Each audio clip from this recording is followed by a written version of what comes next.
मित्रों, हर हर महादेव। आज का टॉपिक है ध्यान योग साधना की उत्पत्ति कहाँ से हुई। कई पुराणों और वेदों में ध्यान के बारे में बताया गया है, जिसमें भगवान शिव को आदि योगी और प्रथम योगी भी कहा गया है। भगवान शिव, जिन्होंने योग, ध्यान और कला का विशेष संरक्षक देवता माना जाता है। कई क्रियाकलापों में भगवान शिव द्वारा ध्यान की कई अवस्थाएं बताई गई हैं।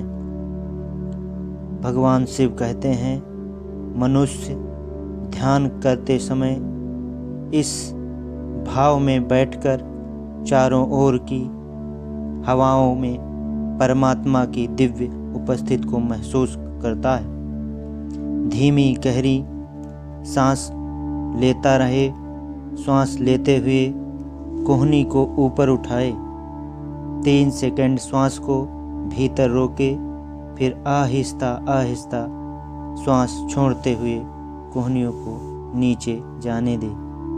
अंत में 1 मिनट पूर्ण विश्राम करते हुए सारी इंद्रियों को हृदय में विलीन हो जाने दें। ध्यान एक ऐसी ताकत है जिससे हम अपने मस्तिष्क का संपूर्ण इस्तेमाल कर सकते हैं और इसके दम पर हम कुछ भी हासिल कर सकते हैं। इसका उदाहरण सद्गुरु और स्वामी विवेकानंद जैसे कई महापुरुषों ने बताया है। ध्यान के बल पर उन्होंने अपने पूर्व जन्म के बारे में भी पता कर लिया था।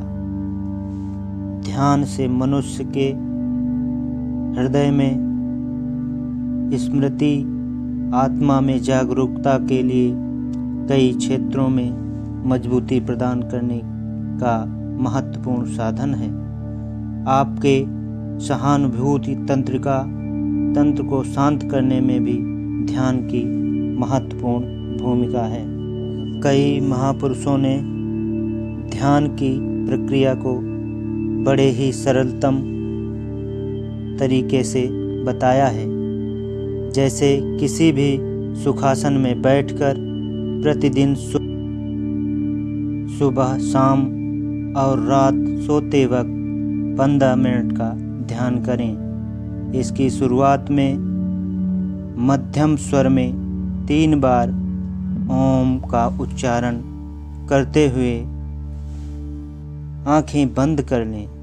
ध्यान के मध्य में सांसों के आवागमन को गहराई से अनुभव करते हुए ध्यान के अंत में हथेलियों को अपने चेहरे पर स्पर्श करते हुए आंखें खोल दें। अगर आप लगातार अपनी सांस पर ध्यान रखें, अपनी सांस के साथ बने रहें। जब आप वाकई सांस के साथ अंदर तक जाएंगे तो आप समझ जाएंगे कि आपकी जगह पर अपने शरीर के साथ बंधे हुए हैं। यह जानना बहुत ही महत्वपूर्ण है, वरना आप अपनी मर्जी से अपना करते वक्त सोचना बहुत होता है, लेकिन यह सोचने पर कि मैं क्यों सोच रहा हूँ, कुछ देर के लिए सोच रुक जाती है। सिर्फ श्वास पर ही ध्यान दें और संकल्प कर लें कि 20 मिनट के लिए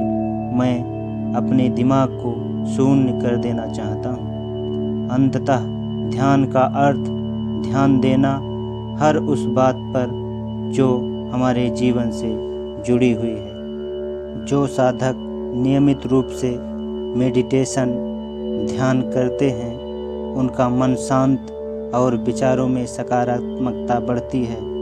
मन शांत रहता है तो क्रोध काबू होता है, दिन भर ऊर्जा बनी रहती है और हम अपने काम में पूरी एकाग्रता के साथ अपना काम कर पाते हैं।